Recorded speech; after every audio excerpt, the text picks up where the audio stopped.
Are you ready to take your business to the next level? Every day there are countless books and articles that are published offering the key on how to make your business a success. It's easy to feel overwhelmed trying to keep up and run your business. That's why Deb Creer created the Business Power Hour. Keep up on the latest trends, best practices, and techniques for how to make your business a success. Let the Business Power Hour do the heavy work for you. Good morning. Good morning. I am Deb Creer, and I am passionate about giving professionals the tools that they need to make themselves and their businesses as successful as possible. And it's actually afternoon for my guest because she is in Berlin, Germany. I think you're my first guest from Germany. So please join me in welcoming Shimrit Nativ to our program. Welcome, Shimrit. How are you? Hi, Deb. I am very good. Thank you so much. I'm so excited to be here today and have this conversation with you. I know it's going to be amazing. I know it is. Well, let me tell people a little bit about you and then we will jump into it. So Shimrit Nativ is a success and freedom mentor and the CEO and founder of Master Your Path Academy. Having built a six-figure business in a matter of months when she first started out with no prior experience, Shimrit is the perfect example of what's possible when you have a desire and drive to create a significant impact. As a transformational and success coach and mindset expert, Shimrit has helped hundreds of driven and creative individuals across the globe create and sustain a consistent baseline of confidence, success, and fulfillment. So again, Shimrit, welcome. Thank you so much. Hi, Deb. Thank you so much. Yay. Well, I always like to ask my guests how they got to where they are today. So tell us a little bit about that. Well, thank you. That's a big question. Maybe I'll start more from really what got me into where specifically I am today in business, since This is also what you're passionate about, helping people with.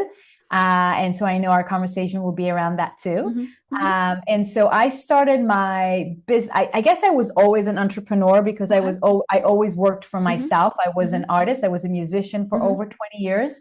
So that's kind of that's kind of entrepreneurial as well in and of itself, but in a different way. But really in business, I started quite late in life in my very, very late 30s, which is, and with absolutely zero business experience, as you've mentioned. And what led me to this is really my passion. So I always had two passions and two gifts, really, the musical one and the one to connect with people at a deeper level and to really, be able to speak their language, their very unique, individual, heart language, and to support them in bringing that forth so others can understand, so they can really express themselves and fulfill themselves. And so I've had that gift since a very young age. And then, the adults around me recognized it and so on. But life led me to music first, I guess. And so what led me to choose to start a business so late in life and to change my career so late in life was really that this gift was there waiting to be unwrapped and shared. And that spark of desire started to burn more strongly. And I had to answer that calling too.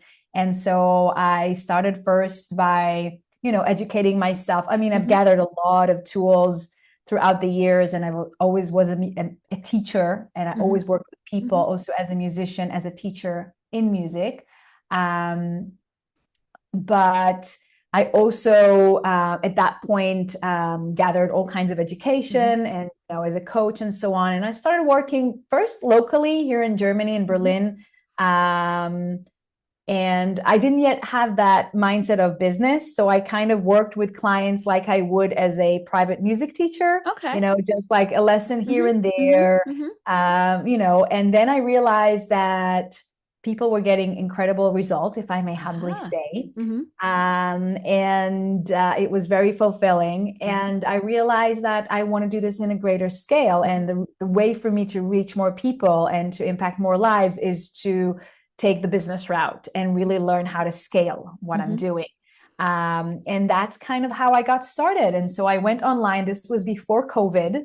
I went online. I started looking around, and I invested in a program to learn how to start an online business. And basically, before COVID hit, or as COVID hit in around March 2020, I was all set up. I already had you were in a business perfect running. place. Yes, I was in the perfect place. It was not very long before that I've set everything up, and I already had clients and everything. And and the rest is history. I mean, I can share more about that, and maybe we will go into that journey too. But that's kind of what led me to where I am today when it comes to having an online coaching academy and business and doing what I do today. I love it. I love it. Well, what I really like is that your story is what you then help people do. Yes, right? exactly. You found your passion and your meaning, at least for right now in life, and you help others discover what that spark is too. Do you find more men or more women? Just curious. 100% more women. I love working with men. I love working with men, actually. And we have also men in our programs and our team, but it's mostly women that come. Right. Yeah. Well, and I was going to guess that because I think, at least my experience has been that men tend to take a more traditional business route. Now they might start their own businesses. Obviously, a lot of them do. But I think a lot of women really are kind of searching, and especially as they get a little bit older, maybe their kids are getting older. They might have even, sent them away to college, to wherever. And they're thinking, now what? What am I going to do as the next step? So kind of walk us through the process of, if someone comes to you and says, Shimrit, I'm ready. I'm ready to do that next step. Oh, I love hearing that, because that really gets me going. Like, that's what drives me to really support people. And you're right. It's many times women around that age, around that stage, let's say, but not only, by the way, many moms with young children. Right. My son was very young, when I got started. You can do this at any stage, never too late, never too early, to go after your dreams and do what you're really, really passionate about. But when that moment comes and people come and say, I'm ready, the process, what I help people with mostly, I can help with the business aspect, and I do, right? We have a program specifically for that, to build and scale a business online, and everything that I have learned and tested and implemented, I teach there. But the main kind of process that I support people through is working on the subconscious level, because that is truly the root cause of everything we create and then experience in our lives. Right. And so that's what I teach, and that's what I give people, the tools, a formula to be able to go into the operating system of their subconscious mind and update and upgrade the program they're operating on, so they can create what they want in their lives, and not be limited by this kind of, we call it sometimes a glass ceiling or an upper limit, right? That invisible but very evident barrier or roadblock or limit that we experience. And that's why most people live on a cycle, right? On a circle, let's say, on a cycle, on a pattern, right? And even if that's what happened to me as well, and this is a good example for what I'm trying to say. And so when I started my business, I invested, as I mentioned, in learning how to start the business. I was very motivated. I had a very clear vision, very clear goals. And I've done a lot of inner work on myself when it comes to healing and inner child and healing my own body and manifesting the love of my life. So I really felt like I did not need any inner work, right? Even the business program that I enrolled in first had the mindset pieces, like the mindset modules. I didn't even look there. I was like, I don't need that. I don't need it. I'm here. I'm motivated. Like, just tell me what to do. Show me how to do it. I'm good. And I was, and I reached my goals. My goal was to reach 10K months. And I did that very quickly and reached 6 figures in less than a year. which is quite nice, right? Right. But here's the but: I burned out completely. Right. Because you were probably pushing really hard. I was pushing really hard. And I was working, I was already 40 something, like in the like 39, 40, 40. So, there were nights where I just wasn't sleeping. I just worked through the night. And I'm not even talking working as in being creative, creating things. I was like spreadsheets, stuff like that, and you can't do that. That's just not how you do this. Right. And the reason I was doing this like that is because I was programmed to do it. I was programmed subconsciously to success. Yes, I've witnessed, success in my early years. So I knew that that was possible for me as well, but with a lot of hard work and sacrifice. Was my programming, that was my belief system. Because I didn't upgrade it to what I truly wanted, which was, of course, success with ease, right? Right. Then I didn't get it. I didn't create it. And so that subconscious program, it operates like a thermostat, like an autopilot system. So thermostat, autopilot system, these are cybernetic systems. That's what it's called, right? Cybernetic system. It's set on a certain level, on a certain route, on a certain temperature, and everything else is automatic, right? So if there's any deviation, the cybernetic system kicks in to bring it back to where it was set, temperature or the route of the plane or whatever it may be, right? Or auto cruise, all of those. So our subconscious program is a psycho-cybernetic system, and it operates exactly by the same principle.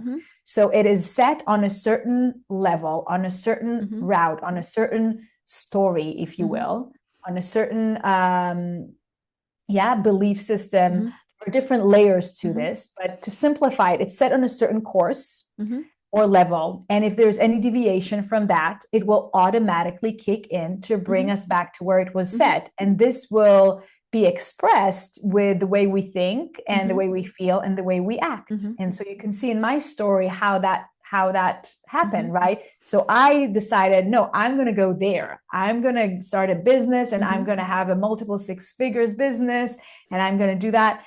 And my subconscious program caused it to automatically not happen. So I automatically went back to zero. I had to stop my business completely. The burnout was so severe. I still have scars and on my skin from the condition that I had as a result of the burnout.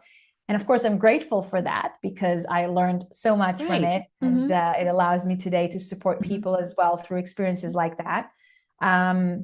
But you can see how that looks like when you have a subconscious program that does not allow you, even if you try really, really, really hard, and even if you have a very clear vision and you're super motivated, you're not going to sustain it if you don't go in and update the subconscious program. Right. So that's the process for your question originally.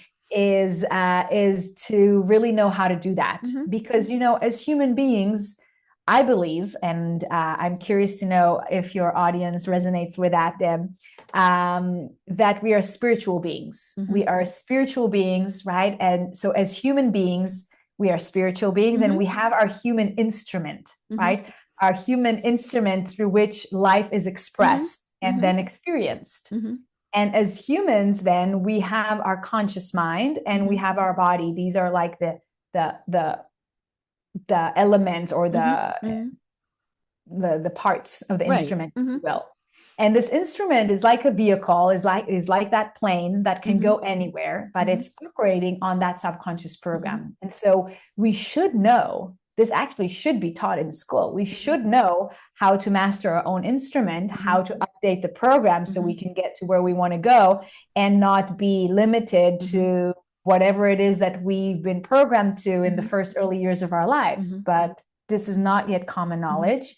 And it is definitely part of my mission to make it so and to really, deliver these tools to as many people as I can so they can also, impact their children and other people to whatever scale they feel called to do. Right. And you mentioned that it's not taught in school. If anything, it's the opposite. We've been told you can't do that. Oh yeah. Little girls don't do that. I mean, I'm of the generation where it was, girls grew up and got married and had kids, and I went blah. And or when you went to college, you didn't. I wanted to be a lawyer, and people were like, no. Now they knew I liked to argue, so that kind of made sense. But but they were trying to protect us, right? Yeah. And they Yeah. didn't realize the damage that they were doing. Or it might have been, your parents who Oh said, yeah. you can't do that, or you should do this. I mean, it's not always a negative. Maybe it's the, you should be part of the family business, or Oh yeah. whatever it is. And so yeah, it's kind of like it's in written in stone in our brains, right? We can chip Absolutely. away at all of it, but until we really know what's there, we can't make it go away. And those things are probably always going to be there, but I think a lot of times what we're wanting to do is say, so yeah, I'm not going to do that, right? Yeah.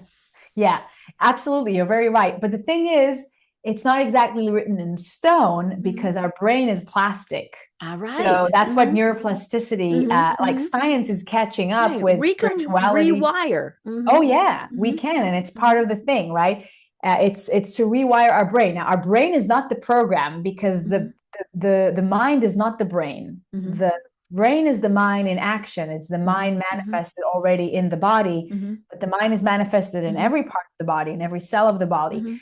But on the body level, yes, it's the rewiring of the brain, because the brain is really the control system of the body, right, obviously, and it's also the connecting part, if you will, between mind and body. So in our brain, we literally have the equipment, quote unquote, to connect to the field, to the non-physical. We have that in our pineal gland, and we also, with our brain, process the non-physical information, the energetic input that is coming through our physical senses, and we process it into concepts, into images, and so on, and then influence our body to generate chemicals that we experience as feelings, and so on. So yeah, so we can literally rewire our brain to become another version of ourselves. Right. Exactly. Yeah. Well, and we see that happen a lot of times in a dramatic situation with maybe an addict or things like that, where they just say, no, I'm not going to do that anymore.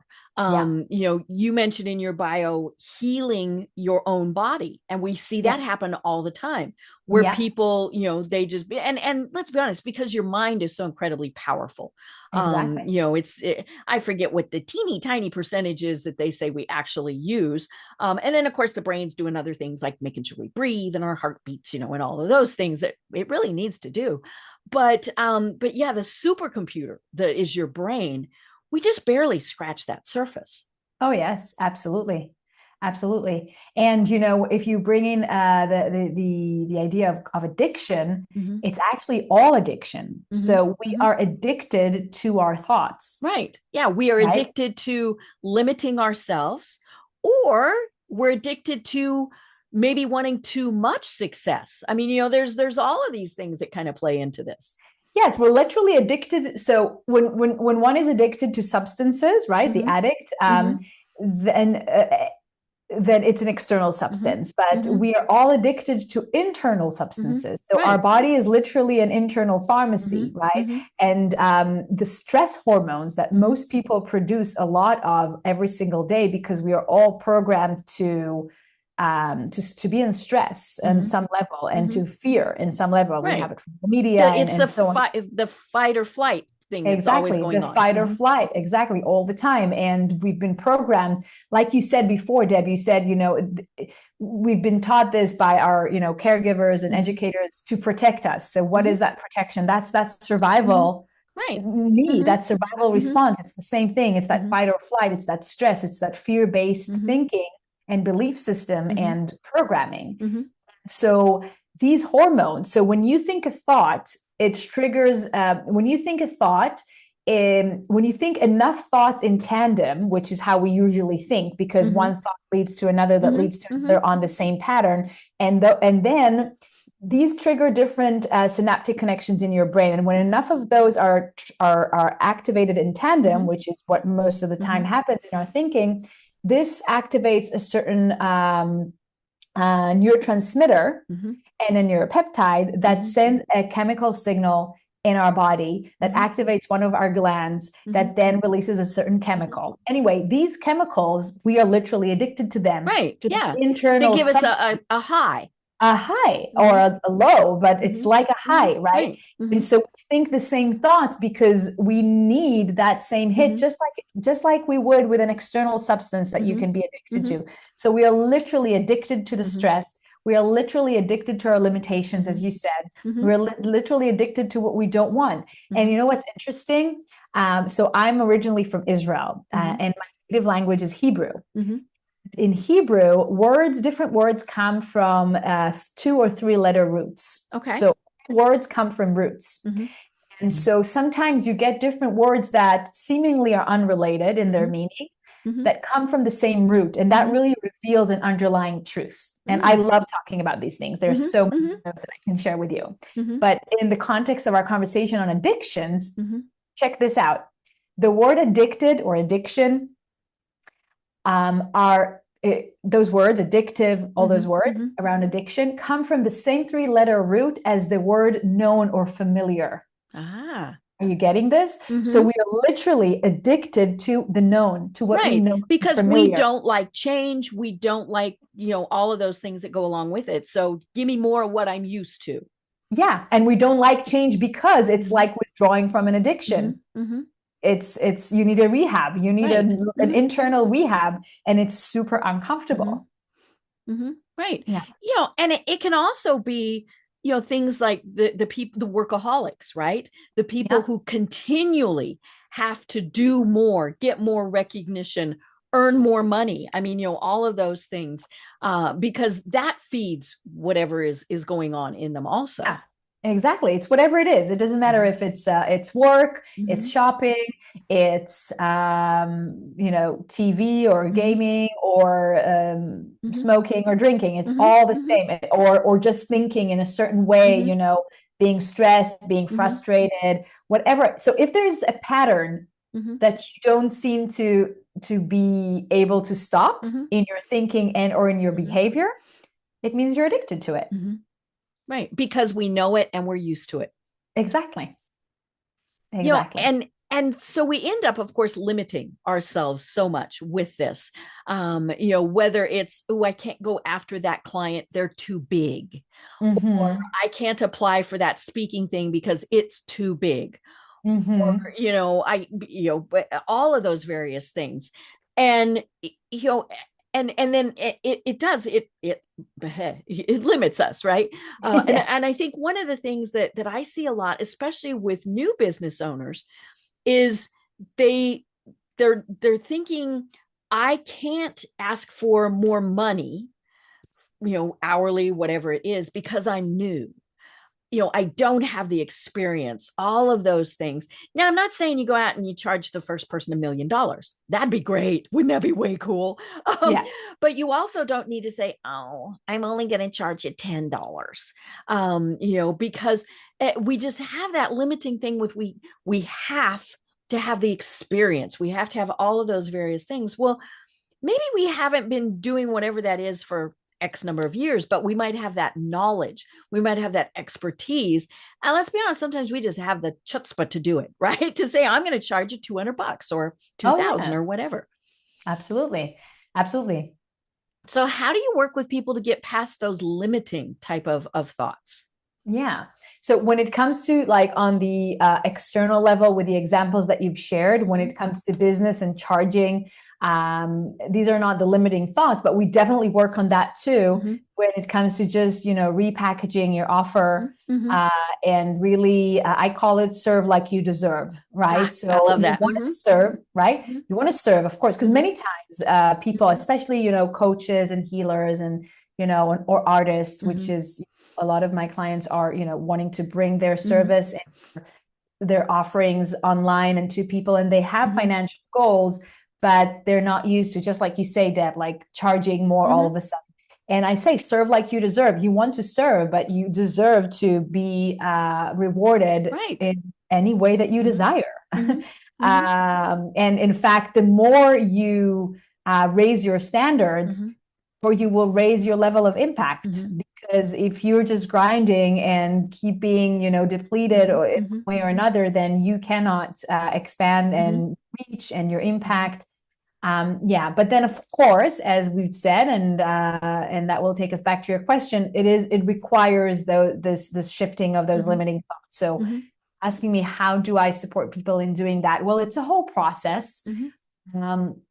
It's a whole process. It starts with really anchoring into the truth of who you are. So it's really a mix of spiritual practice with mindset work, with scientific understanding, and of course processes that integrate all of that into how you think, feel, and act. So in the process, we really start with anchoring into the awareness of who you truly are as that spiritual being, because that immediately plugs you into source energy, into, that power that gets our heart beating and our, body healing and all of that. And so that power, that magnificent power can do anything, right? And so whatever is your vision and whatever is your goal, it's nothing for the divine, right? But of course, if you feel like you have to do it all on your own and you're not backed by this infinite source of power, then you are very limited. And so it really starts with anchoring into that awareness, because let's be honest, most people, most of us, we don't walk around all day long feeling divine and feeling limitless and feeling, but we can get there, really. It's a matter of practice. I always say well-being and freedom, prosperity, these are skills that you can practice and master. You have an instrument that can take you anywhere. You just haven't been taught how to master it, how to direct it. So the process really starts with this awareness, and then we go into clarifying the vision, creating a very clear and powerful vision. Because the thing is, as you said, those limiting patterns, that subconscious program is limiting us in even asking for what we really want. Right. Yeah. I don't deserve it type of syndrome. Exactly. So really to create the vision and really just feel deserving to even want, to just desire, because that desire is truly the most powerful force within you. It's life seeking expression through you, causing you to desire, to have an idea and to want to bring it into fruition. And so we work on that. And then from that, we crystallize the goals as stepping stones on the way to that vision, creating an action plan and following it.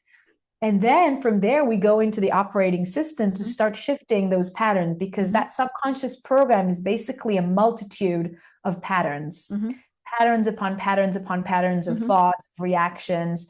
And so we identify which patterns are those that are holding you back and keeping you where you are on that cycle. And we start shifting this with certain meditations and processes and practices.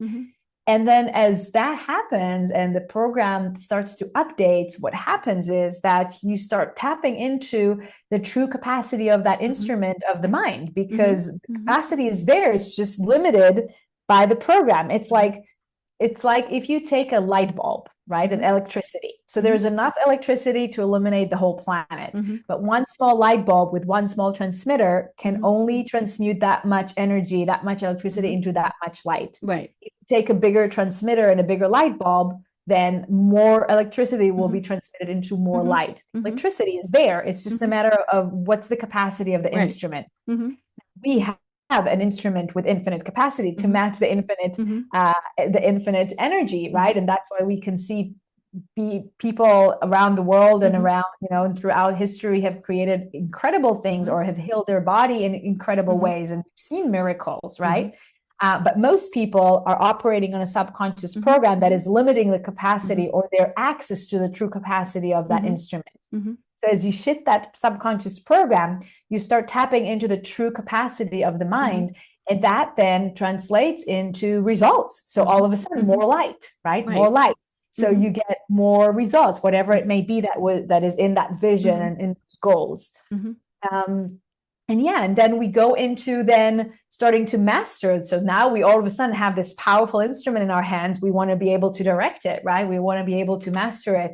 And so we work on the ability to really direct yourself from within and not be controlled by the outside conditions and circumstances and other people's opinions and so on and so forth, which is what we mostly are, right? We mostly react to what we observe and to what we are told. That keeps us stuck. And then we work on consciousness around money because even people a lot of people think money is a bad thing. Exactly. It's not. It's not. It's a wonderful thing. It's a thing, let's say. It's neither good or bad. It's a spiritual idea. It's what you do with it that makes it good or bad. Exactly. And even people who are not driven by money per se, they want more money or they want more of what money can allow them to create or even just the basics. I got to pay my mortgage and I got to buy food, right? Oh, yeah. And then, if you think about it, $1 can take you far beyond what you can go on your own. Like you can sit at home and with your money, you can do so many good things around the world that you will never be able to do. So money is a beautiful thing that can give us a lot of opportunities and to experience, to create, to share.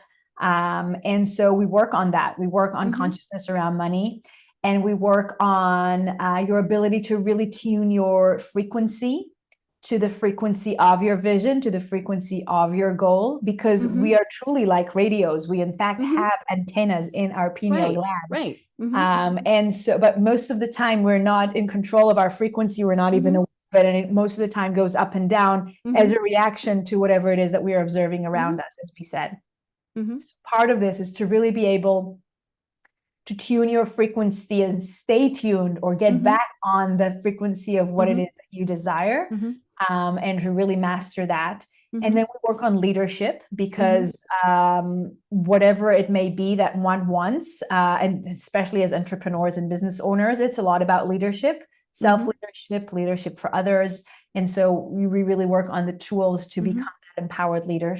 We work on upgrading the identity to become that version of yourself who is living that vision, because there's a gap between who I am now and who I have a vision too, right? We always have a vision. That's what life is all about, always for expansion, always for evolution. And so we always have a vision that we are called to. And this is really like a formula that you continue using as you continue growing. And it's a lot about updating your identity, because in my vision now, I am a different version than I am here today with you. And who I am here today with you is a different version than who I was, far further back. So it's about updating our identity to become that version of ourselves, and that version of ourselves, as we embody her or him, that is what is then reflected in our external reality. And it's learning how to create quantum leaps, basically. So, a quantum leap is a scientific term, basically, from quantum mechanics. That means to collapse energy into matter, to collapse a wave into a particle, to bring a possibility, a potentiality into physical manifestation.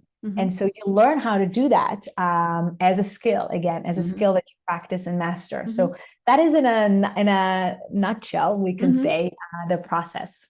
I love it. I love it.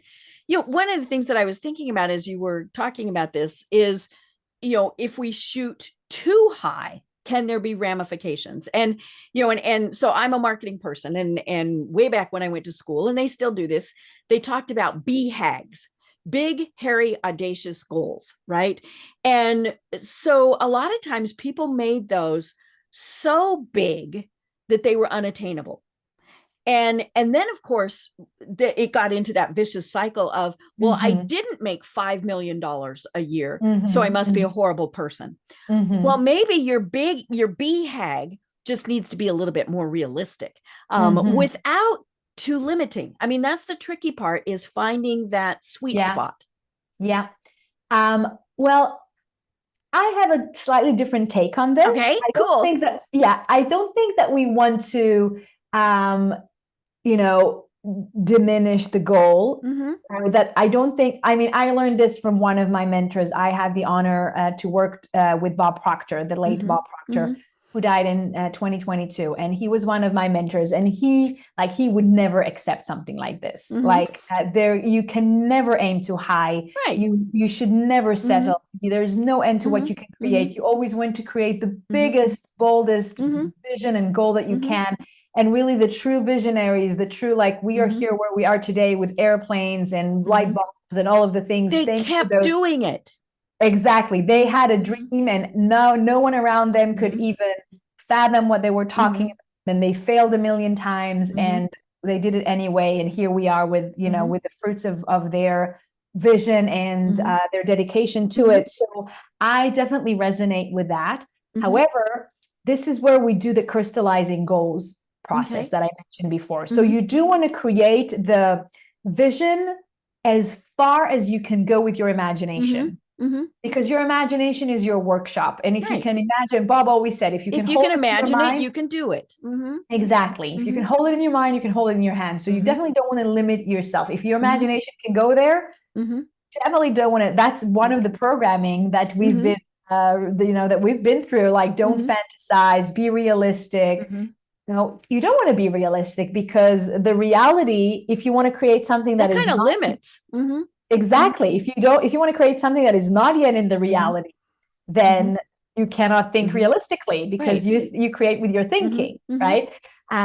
So I do think that you want to create a vision and fall in love with a vision that is as grand as your imagination can be, and it can be very grand if you allow it, and it's an important part of the process. But then we crystallize the goals, meaning we take this vision and from that we create smaller goals as stepping stones to that vision. And we first aim to that first goal and the next and the next. And so that's when you kind of climb that ladder of belief, right? You aim somewhere, you get there, and you strengthen your belief in your ability to achieve your goals, and you go to the next and you go to the next. So I don't think there is a BHAG, you called it? I wasn't familiar. Big, hairy, audacious goal. Yeah, I wasn't familiar with that. So I don't think that there is really a BHAG. It's more, I would never tell anyone that their goal is too big or audacious. I won't, but I would guide them to, okay, so if someone comes in that I want to make $5 million, amazing. Absolutely. Okay. And from here, what's the next step? Right. And something that we can plan towards and we can really see the steps. So yeah. And it's all about that conversation that happens internally and externally.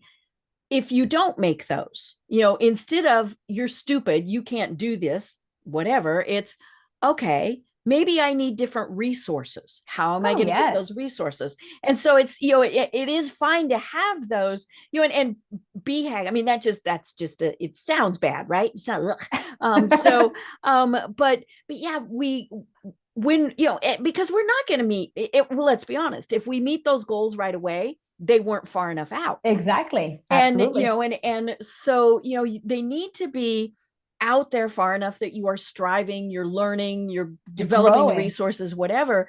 But, you know, if something happens, learn from that, you know, and I think that's what catches people is I didn't make $5 million. Therefore, I'm a horrible business person. I should close my business. But that's the meaning that we attach to things. Things don't have a meaning of their own. We are meaning producing machines. So it's all about the attachment and the meaning we attach to things, to our results. And absolutely, I mean, it's our perception of what failure is. Failure is a great thing. You only learn from your failures. You don't learn from your success. And you know, even a rocket, you can say a rocket has a BHAG, right? It shoots to it's got to get to Mars or wherever. Exactly. But the way a rocket gets to its audacious target is actually through negative feedback. Right. From afar, it looks like it's one straight line right up. but it actually, if you look, it goes up and down, up and down on its way up. And all these adjustments are made along the way. Based on the negative feedback. So the negative feedback is our failures. So when you fail, quote unquote, you receive negative feedback, helps you to course correct and go to, and, and reach your goal, reach your target. I love something that I heard from Kobe Bryant. I love basketball. My son loves basketball too. But I loved basketball long before he was even. Of course. He wasn't even a glimmer. Exactly. And Kobe Bryant is definitely one of my favorites. And he was an amazing inspirational speaker in his own right, Kobe Bryant. He said something that I love about failure. He said, it doesn't matter, because if you win the game, let's start with a failure. If you lose the game, and obviously an athlete is all about winning, so the goal is very clear, and it's either you win or you lose. And Kobe Bryant was an incredible, he was very, very competitive.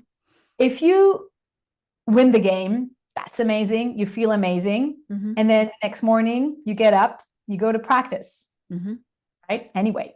And if you lose the game, that sucks. But then guess what? You wake up and you go to practice. So it doesn't matter. It doesn't matter. Yeah. Right. Well, and you learn, like we were saying, back to the basketball analogy. Okay, we didn't do this right. We needed to work on our fast break, our free throws, or whatever, and then you build those up. You don't say, I'm not going to play again. Oh, yeah. I mean, you can, that's okay too. But you really don't have to, because it's really this is a cliche, but it's, cliches are cliches for a reason. It's all about the journey, and you never fail as long as you don't quit. And if you choose to quit, I don't consider that as failure too. I mean, if you're happy with it, right? I mean, that's just, you're choosing a different path. Exactly. As long as you're happy, as long as you're following your excitement, as long as you're following your desire, if your desire and excitement leads you to quit and choose a different path, amazing. That has no meaning either. So it has only the meaning you attach to it, that you apply to it. So yeah. Right. But I think we do have, especially here in the States, a lot of self-doubt, negative thoughts, things like this. So do you have some specific examples of ways that we can get over some of those humps, maybe get over ourselves, right? What are some ways that we can say, you know what? No, I'm going to do this. Well, firstly, I think a lot of the things that we've already shared, right? Really changing your perception about what failure is, and changing your perception about what is possible and what it means to have a vision and a goal, and what is this desire that is seeking expression through you, and how precious it is. It's not there's no question that you are worthy of your goals and your desires. The more interesting thing is that the goal is worthy of you. The goal is worthy of you, and because it is life itself seeking expression. And then how to change those thought patterns so you can, lead yourself in a different way. There are all kinds of tools that you can do, but the simplest thing to do is really to break down the pattern. So again, that subconscious program is a multitude of patterns. And so if we're talking about a self-doubt, that is a pattern, but we can even break that pattern even further, because it's not like you are walking around all day long saying, I doubt myself, I doubt myself. Right. I have self-doubt, right? You're thinking a certain thought that is triggered by a certain something that you're experiencing. And there's a pattern there that is playing out in real life situations. So I recommend really honing in on a certain situation in which a certain pattern is being triggered and activated and played out repeatedly, that you can recognize. And then literally taking a pen and paper, old school, pen and paper. Research shows that when you write, your brain processes it differently. And even writing more than typing, and even writing on paper, not even on Remarkable or anything like that. The research shows that this is more impactful on our brain if we actually write on a paper. Mm-hmm. So I really recommend writing on a paper if Mm-hmm. possible. But it's okay, typing, whatever. Mm-hmm. Mm-hmm. But not just in your mind, like Mm-hmm. actively doing this, and describing the situation. Mm-hmm. Okay, just describing the situation. And then breaking it down, breaking the pattern down into thoughts, feelings, and behavior. Mm-hmm. What are the thoughts that are going around in your Mm-hmm. mind? Because you're not, again, thinking, I doubt myself. Mm-hmm. Sometimes, Mm-hmm. but sometimes it will be, most times I think it will be more as like, I don't know, this is too hard for me. Or like you said before, examples that you gave before, Deb, right? Like, who am I to charge this, Mm-hmm. or whatever is the situation, but it goes more specific than self-doubt, Mm-hmm. right? Mm-hmm. So really, like, eventually it's about changing those specific thoughts. Okay. Okay. And so you want to firstly be aware of those specific thoughts. Mm-hmm. So it's like, again, if we think about the athlete, if they lose the game or if they win the game, they watch it after, right? And they really slow motion Right. exactly what they did. And then, oh, okay, here I should step on my left leg and do this hezzy so they will not, whatever, right? They really analyze their performance and change it to the T. So this is kind of how you want to be with your own thinking.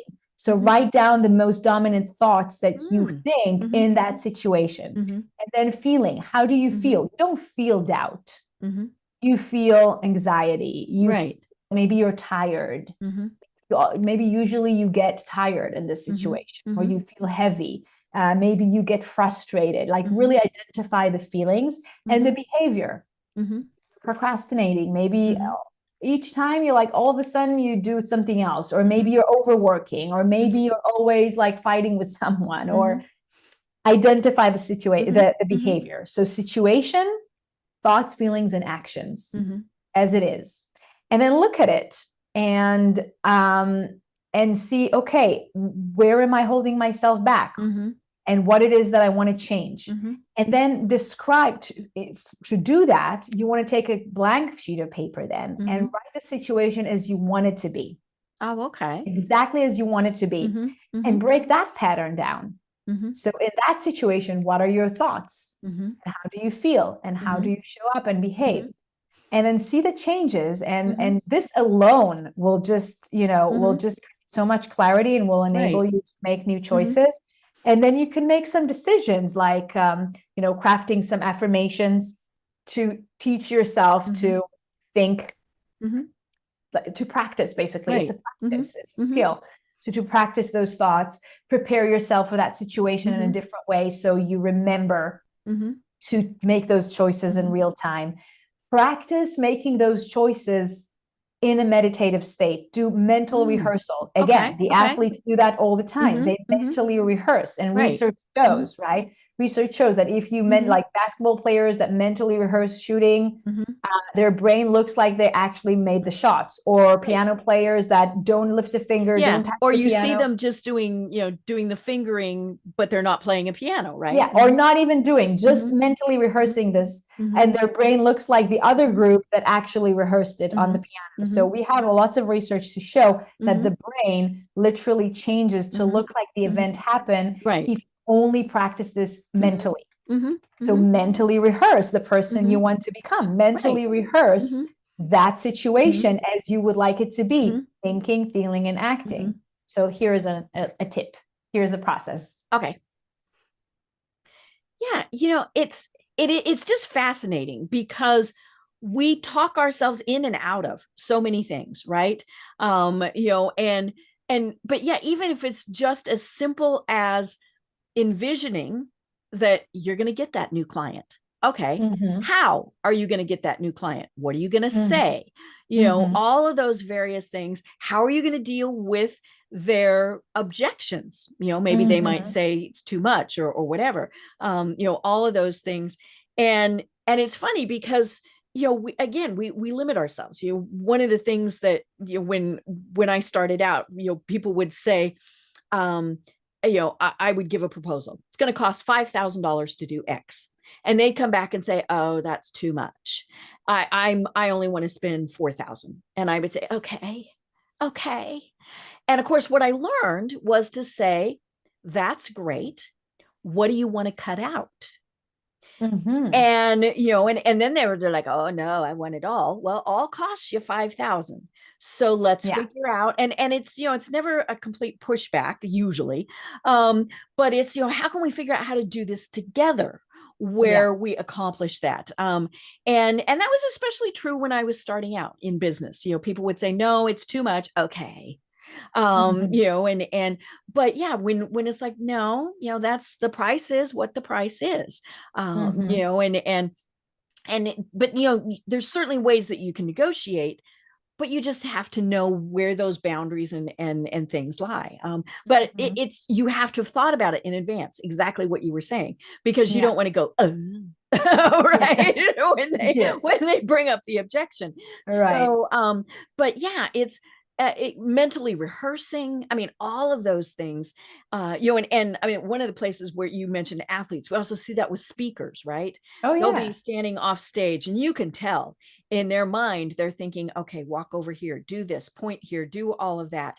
And then of course the problem comes up if something interrupts that. Yeah. And then they need to be able to adapt. But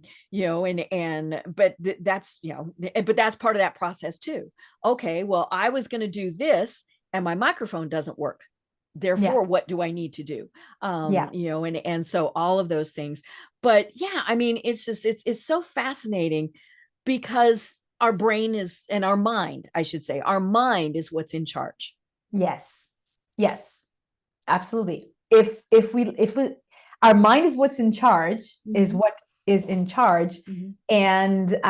and we are the commander of it, Mhm. actually. So the Right. mind is the Mhm. instrument. It's just Right. that we, Mhm. most of the time, most people are kind of sleeping on the wheel, right? Mhm. And so the Right. car is going on auto Mhm. cruise, Mhm. and there's no Mhm. commander there to direct it. Right. Well, and in so many cases, we want to take the easy way out, that back to that fight or flight. Yeah. And Yeah. and it's funny, you mentioned at the very start, hard work and sacrifice. Hmm. I think it still takes hard work, Oh, but yeah. we don't want to sacrifice, or we need to know, okay, here's where I can sacrifice, but I will not sacrifice. You're a mother of a teenager, right? Yes. And so, like you might say, I will not sacrifice my Sunday dinners with him, Yeah. or whatever it is. And then, something might happen where you might sacrifice that, but you have to have drawn those lines in the sand and be able to Hmm. stick to them. Yeah. And Yeah, it's about part of it raising is. standards, right? Mhm. Raising your Right. standards, and it's also a process, or a product of the process of upgrading your Mhm. identity. Right. Who are Mhm. you, Mhm. and what are your standards, and Mhm. that reflects in your choices and your Mhm. decisions, and Mhm. and therefore in the results that Mhm. you create. Right. Yeah, Yeah. absolutely. I mentioned when we were doing our little pre-chat that I've been going on podcasts also, and Yeah. been talking about my journey with cancer. And Yeah. I have a booking agency, and they said, here's the time she wants to talk. They were all on Sunday. Now, that's because she has a regular job, right? And this is something, but I don't do Sundays. Just don't Hmm. do Sundays. And I went back and I said, I don't do Sundays. Yeah. I said, now I could do a weekday evening, but no, Sundays are out. Hmm. And she came back with, okay, here's an evening. Now she could have just come back and said, I only do Sundays, and then I would have very politely thanked her and we would have gone on. Yeah. But and that it's hard for, I think it's really hard for women, to do that. Yeah. But so oh my gosh, we have filled the hour and there's so many things just buzzing in my little head. But for those who are saying, I need to work with Shimrit, how do they find you and what are the services that you provide? Thank you so much for asking. Well, firstly, to find me, you can go to my Instagram. The link will be here in the notes, probably, of this episode, right? Mm-hmm. And you can send me a DM. If Mm-hmm. you want, you can send me specifically the word energy, and this will let me and my team know that you're coming from here, and that Okay. you are wanting, and then we will send you Mm-hmm. basically a meditation. Mm-hmm. So today I've given a little taste of Mm-hmm. one process Mm-hmm. that you can work with, but Mm-hmm. to back this up, you can work with this meditation, moving energy beyond the senses, Mm-hmm. to support you in that mental rehearsal and in that connecting to who you truly are, Mm-hmm. and and all of that, which is another very important piece of this work. And so you can send me a message on Instagram, the word energy, or whatever else you feel like sending me. If you want to go a bit deeper, you can find in the notes of this episode, I will send you that, Deb, a link to sign up to a free workshop. It's going to give you a 3 days workshop with 3 sessions that will really help you. It's called All the Way to the Top, and it will help you really create kind of like the process that we went through today, not the whole process, but the main kind of pieces of it. And that's a great place to start if you want to go deeper. And then, of course, from there, we'll be connected, and I can answer any other questions and give all kinds of resources and support. Of course, we have other programs. We have a mastermind program. Oh, yeah, you've got a lot of great resources on your website. Exactly. So, but these are great ways to start, right? Connecting with me on Instagram and going through this workshop are really good places to start. I'm really looking forward to getting to know your audience, Deb, and thank you so much for having me today. I had such a great time. This hour went so quickly. I know. People I'm always amazed when I look down and go, oh no, we only have 5 minutes left, because time just flies. We have such fun conversations. And I would love to have you on again, because like I said, my mind is just going, oh, we need to ask, right? Yes, but I would love to come again. Until then, do you have any final thoughts that you want to leave everyone with? Well, I really just want to repeat what I said before. Freedom is a skill that you can practice and master. Whether freedom for you means financial freedom, whether it means location freedom, whether it means emotional freedom, whatever it may be, it's a skill that you can practice and master. That's really what I want to leave people with. Oh my gosh, I love it. I love it. Well, I am Deb Creer. I've been having so much fun speaking with Shimrit Nativ. And until next time, everyone have a great day. Tune in for our next program for even more trends, best practices, and techniques for how to make your business a success. The Business Power Hour, hosted by Deb Creer, is proud to be part of the C-Suite Network.